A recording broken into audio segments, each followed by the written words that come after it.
நடிகர் ரவிமோகன் ஒரு சில வருடங்களுக்கு முன்பே பார்த்தீங்கன்னா, ஒரு அறிவிப்ப வெளியிட்டு இருந்தாரு. அதுல எதிர்கால நலன் கருதி தன்னுடைய மனைவி ஆர்த்தியிடமிருந்து பிரியிறேன் அப்படின்னு அவர் குறிப்பிட்டிருந்தாரு. ஸோ அந்த பிரச்சனை பார்த்தீங்கன்னா, இன்னுமே போயிட்டு தான் இருக்கு.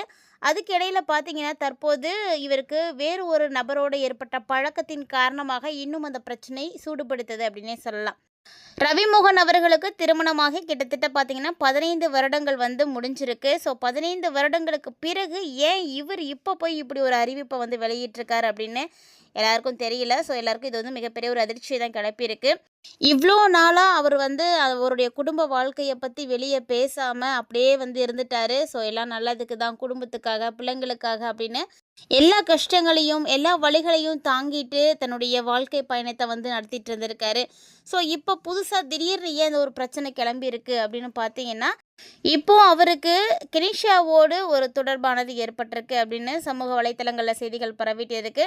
ஸோ தொடர்ந்து அவர் கெனிஷாவோடு நெருக்கமாக இருந்தார், அதனால் அந்த உறவு பாதியிலேயே முடிஞ்சிருச்சு அப்படின்ற மாதிரியான தகவலும் வந்திருக்கு. ஏன்னா கெனிஷாவுக்கு அவங்க கொடுத்த ப்ரெஷரால் கெனிஷா இந்த இடத்த விட்டே போயிட்டார், அதாவது தமிழ்நாட்டை விட்டே போயிட்டார். இந்த ஒரு விஷயம் பார்த்தீங்கன்னா, இவருக்கு இன்னும் ஒரு விரக்தியை தான் கொடுத்துச்சு. ஏன்னா ரவிமோகன் ரொம்ப நம்பிக்கையில் இருந்தார். ஸோ தனக்கு நெருக்கமான தோழி, தன்னை நல்லா புரிஞ்சுக்கிட்டவங்க தன் கூட இருக்காங்க அப்படின்ற ஒரு கான்ஃபிடென்ட்டோடு அவங்க இருந்த சமயத்தில் அந்த ஒரு உறவுமே பாதியிலே முடிஞ்சிருச்சு அப்படின்ற மாதிரியான ஒரு விஷயம் அவருக்கு மிகப்பெரிய வலியும் பாதிப்பையும் ஏற்படுத்தியிருக்கு. ஸோ இதுவே அவருடைய மன உளைச்சலுக்கு காரணமாகவும் இருந்திருக்கு அப்படின்னே சொல்லலாம். ஸோ இதுக்கப்புறமா தான் அவர் ரொம்பவே விரக்தியாகி செய்தியாளர்கள்ட்ட இது வரைக்கும் இருந்ததெல்லாம் இருந்துட்டோம், இனி இப்படி அமைதியாக இருக்கக்கூடாது, எல்லா விஷயங்களையும் சொல்லிடணும் ஓப்பனாக அப்படின்னு பேசியிருக்காரு. ஸோ அவர் அந்த செய்தியாளர்களுடைய சந்திப்பில் தான் அவருடைய மன வேதனை, இவ்வளோ நாளாக அவர் தாங்கிட்டு இருந்த வழி என்ன அப்படின்றதே எல்லாருக்கும் தெரியப்படுத்தியிருக்காரு. ஸோ இது வரைக்கும் இந்த 15 ஆண்டு காலமாக அவருடைய வலியும் வேதனையும் வெளிப்படாமல் தான் இருந்திருக்கு. ஸோ எல்லாமே பார்த்தீங்கன்னா குழந்தைகளுக்காகவும் குடும்பத்துக்காகவும் தான் தாங்கியிருக்காரு. ஆனால் அவர் எல்லா விஷயத்தையும் மீறி ஒன்றுமே தெரியாத ஒரு பொண்ணையும் தப்பாக பேசும்போது இதுக்கு மேலே அமைதியாக இருக்கிறதுல பிரயோஜனம் இல்லை அப்படின்னு வெளியே பேச ஆரம்பிச்சிருக்காரு. ஸோ அவர் இந்த செய்தியாளர்கள்ட்ட இந்த சந்திப்பெல்லாம் முடிச்சுட்டு தனக்கு மன நிம்மதி வேணும் அப்படின்றதுக்காக அவர் இப்போ சபரிமலைக்கும் போயிட்டு வந்திருக்காரு. ஸோ மனைவி ஆர்த்திக்கிட்ட இருந்து பிரியறதை அறிவித்த ரவிமோகன் பின்னணி பாடகியாக இருந்த, அதாவது பின்னணி பாடகி மற்றும் தெரபிஸ்டான கெனிஷாவோட நெருக்கமாக பழகி இருந்தார். விரைவில் 2 பேருமே திருமணம் செய்துக்க போகிறாங்க. ஸோ அந்த அளவுக்கு நெருக்கமாக பழகிட்டு இருக்காங்க அப்படின்ற மாதிரியான இது மாதிரி செய்திகள் எல்லாம் ஊடகங்களில் பரவிட்டு இருக்கும் பொழுது ஆர்த்தி ரொம்பவே பாதிப்பு அடைஞ்சிருக்காங்க. ஸோ இதெல்லாம் கேள்விப்பட்டு ஸோ இந்த நிலைமை இப்படி ஒரு பக்கம் இருக்க, ஒரு சில நாட்களுக்கு முன்னாடி திடீர்னு பார்த்தீங்கன்னா கெனி வெளியிட்டிருந்த வீடியோவும் பார்த்தீங்கன்னா ஒரு பரபரப்பை ஏற்படுந்தது. அதில் கெனி என்ன சொல்லியிருந்தாங்க அப்படின்னு பார்த்தீங்கன்னா, நான் ரவிமோகனுடைய குடும்பத்தை பிரிக்கல, அவர் நல்லா இருக்கணும், அவருக்கு ஒரு நல்ல தோழியாக நல்ல ஒரு சப்போர்ட்டிவாக இருக்கணும் அப்படின்னு தான் நான் நினச்சேன் அப்படின்ற மாதிரி ஒரு சில விஷயங்களை சொல்லிவிட்டு, இது இனிமேட்டுக்கு நான் இங்கே இருக்க மாட்டேன், என்னால் அவருக்கு பிரச்சனைகளுக்கு மேலே பிரச்சனை வருது அப்படின்னு அவங்க எல்லாம் ஒப்பனாக பேசிட்டு சென்னையை விட்டே வெளியே போயிட்டாங்க. ஸோ இது பார்த்திங்கன்னா பல விஷயங்கள் இது மட்டும் இல்லாமல் நிறைய பேசியிருந்தாங்க.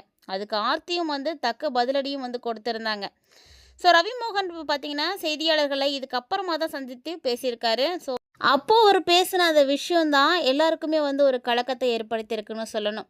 ஏன்னா யாருமே பிறக்கும்போதே பணக்காரராகவோ செல்வந்தராகவோ பிறக்கிறது கிடையாது. அதே மாதிரி தான் ரவிமோகனும். ஸோ நான் பிறக்கும் போதெல்லாம் ஒன்றையும் பான் வித் சில்வர் ஸ்பூன் மாதிரிலாம் கிடையாதுங்க. எல்லா விஷயங்களையும் ஒன்று ஒன்றா நான் கஷ்டப்பட்டு தான் வந்திருக்கேன்.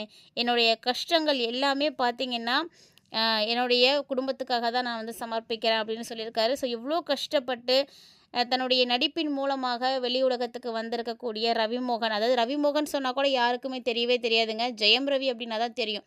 அந்த படத்துக்கு அப்புறமா அவர் ரொம்பவே ஹிட் ஆனார். ஸோ எல்லாருக்குமே ஜெயம் ரவி அப்படின்னா தான் தெரியும். ரவிமோகன் அப்படின்னு குறிப்பிட்டால் கூட யாருக்குமே தெரியாது யார் அப்படின்னு. ஸோ அப்படிப்பட்ட அவர் பார்த்திங்கன்னா ரொம்ப கஷ்டங்களில் தாண்டி நான் வேலைக்கெலாம் போயிருக்கேன் அப்படின்னு சொல்லியிருக்காரு. ஸோ உதாரணத்துக்கு பார்த்திங்கன்னா அவர் எனக்கு நல்ல ஹை ஃபீவராக இருந்த 104 டிகிரி ஃபீவர் இருந்தப்போ கூட நான் ஷூட்டிங் போயிருக்கேன், நான் அந்த மாதிரிலாம் வேலை செஞ்சுருக்கேன், கஷ்டப்பட்டிருக்கேன். ஆனால் நான் கஷ்டப்பட்டதையும் என்னுடைய உழைப்பையும் ஒரு நடிகை தவறாக பேசுகிறது அந்த அளவுக்கு நல்லதில்லை. ஸோ என்னை பற்றி ஒரு நடிகை பேசுகிறாங்க, என்னை பற்றி உங்களுக்கு பேசுகிறதுக்கு என்ன தகுதி இருக்குது, என்ன அருகதை இருக்குது அப்படின்ற மாதிரிலாம் அவர் கேட்டிருக்காரு. ஸோ பர்சனலாக பேசுகிறதெல்லாம் கண்டிப்பாக கிடையவே கிடையாதுங்க. ஸோ எந்த விஷயமுமே அப்படிலாம் இல்லை. அதாவது அவரால பார்த்தீங்கன்னா, எங்களுடைய குடும்பம் நாசமா போறதுக்கான வாய்ப்பெல்லாம் இருந்துச்சு அப்படின்னு நெறைய சீனியர்ஸ் நடிகர்கள்லாம் வந்து சொல்லியிருக்காங்க. ஆனா, அது அப்பலாம் வந்து நான் பெருசா எடுத்துக்கல அப்படின்னு ஜெயம் ரவி சொல்லியிருக்காரு. ஸோ, எனக்கு வந்து ரொம்பவே வந்து மன உளைச்சலா இருக்கு. அது மட்டும் இல்லாம நான் நெறைய கஷ்டங்கள வந்து பார்த்துட்டேன். எனக்கு ரத்த வாந்திலாம் கூட வந்துட்டு இருந்துச்சுங்க. பிளாக்மெயில் பண்ணி தான் என்னைய வந்து ஆர்த்தி வந்து கல்யாணமே வந்து பண்ணாங்க. ஸோ, என்னுடைய பேச்ச வந்து கேட்கணும் அப்படிங்கிறதுக்காக அவங்க வந்து இதெல்லாம் வந்து செய்துட்ருக்காங்க. இதுவரைக்குமே பார்த்தீங்கன்னா, நான் வீட்ல ஒண்ணுமே இல்லாத மாரி தான். நான் என்னதான் சம்பாரித்தாலுமே கூட எனக்கு அந்த இடத்துல வேல்யூ கிடையாது. ஒரு மரியாதை கிடையாது. வீட்ல எப்போதும் போல எல்லாத்த மாரி கூட நான் ஃப்ரீயா இருந்தது கிடையாது அப்படின்னு தன்னுடைய ஆதங்கத்தெல்லாம் வெளிப்படுத்தியிருக்காரு. சொல்லப்போனா வீட்ல பெட்டி பாம்பு மாதிரி தாங்க என்ன வச்சிருந்தாங்க. இது எல்லாம் எனக்கு நல்லா தெரியும். அப்பா, அம்மா கொடுத்த அறிவால எல்லாமே எனக்கு புரியுது. ஆனா, அவங்க வளர்த்த விதம் என்ன அப்படி வளர்த்துட்டாங்க. நான் என்ன பண்றது? பெருசா என்னால வெளியில சத்தமா கூட நான் பேச மாட்டேன். சண்டை போட மாட்டேன் எல்லார்கிட்டயும். ஆனாலும் என்னுடைய சூழ்நிலைய வந்து அவங்க வந்து மிஸ்யூஸ் பண்றாங்க, பயன்படுத்துறாங்க. என்னுடைய எல்லா விதமான விஷயத்தையும் அவங்க தெரிஞ்சுக்கிட்டு, முதுகுல வந்து குத்துறாங்க. இதுவும் எனக்கு வந்து நல்லா தெரியுது. ஆனா, எல்லாமே வந்து மாறிடுவாங்க அப்படின்னு நான் எத்தனையோ நாள் வந்து நெனச்சு பொறுமையாலாம் இருந்திருக்கேன். ஸோ, வீட்ல மரியாதை இல்ல அப்படின்னா எப்படிங்க இருக்க முடியும்? நான் கேட்டது அடிப்படை வசதிகள் தானே! இதுக்கு போயி எவ்ளோ பிரச்சனைகள்லாம் பண்ணிட்டுருக்காங்க. ஸோ, வேலைக்கு போயிட்டு நான் வரேன் அப்படிங்கும்போது, கண்டிப்பா எனக்கு வேண்டியது நிம்மதியா தான் இருக்கணும். அந்த நிம்மதியே எனக்கு அங்க கிடைக்கல அப்படிங்கும்போது, அதுக்கப்புறம் நான் இவ்ளோ தூரம் வேலை செஞ்சு, உழைச்சு, இவ்ளோ சம்பாரிச்சு எந்த பிரயோஜனமும் இல்ல அப்படின்ற மாரி அவர் நெறைய விஷயங்கள வந்து வெளிப்படுத்தியிருக்காரு. ஸோ, இவ்ளோ காலமா வந்து சொல்லாத விஷயங்கள எல்லாமே இப்போ வந்து அவரு பேசிட்டாரு. ஸோ, நெறைய ஆதாரங்கள் எல்லாம் ஏஐல கிரியேட் செய்து வச்சிருந்திருக்காங்க. அதெல்லாம் எதுவுமே உண்மை கிடையாது. என் கூட பழகியிருக்கக்கூடியவங்களுக்கு என்னை பத்தி நல்லா தெரியும் அப்படின்னு அவர் வந்து செய்தியாளர்ட்ட குறிப்பிட்டிருக்காரு. ஸோ, கெனிஷாவோட எனக்கு தவறான ஒரு பழக்கம் இருக்கு அப்படின்னு சொல்றதுமே முற்றிலுமா பொய் அப்படின்னு அவர் வந்து மறுக்கிறாருங்க.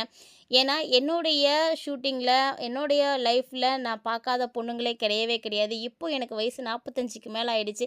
இப்போ போய் நான் ஒரு பொண்ணோட பழகுறேன் அப்படின்னு பேசுறது வந்து எனக்கு வந்து கேட்கறதுக்கே அசிங்கமா இருக்கு அப்படின்ற மாரி ஜெயம் ரவி அவர்கள் கூறியிருக்காரு.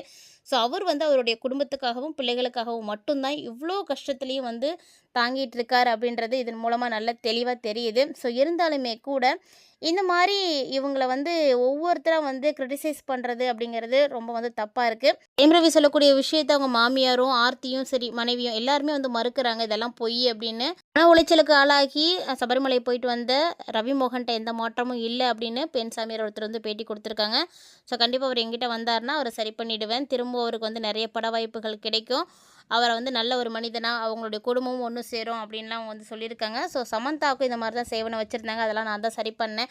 ஸோ, அதே மாரி ஜெயம் ரவி அவர்களுக்கும் என்னால சரி பண்ண முடியும் அவருன்னு குடுத்துருக்காங்க. ஸோ, இது குறித்து ஜெயம் ரவி அடுத்த கட்டமா என்ன முடிவெடுக்க போறார் அப்படின்றது தெரியல. பொறுத்திருந்து பார்க்கலாம். ஸோ, இது மாரி நெறைய அப்டேட்ஸ்லாம் நீங்க உடனுக்குடன் தெரிஞ்சுக்கணும்னு நெனைக்கிறீங்கன்னா, மறக்காம சேனல சப்ஸ்கிரைப் பண்ணிட்டு ஃபாலோ பண்ணிக்கோங்க.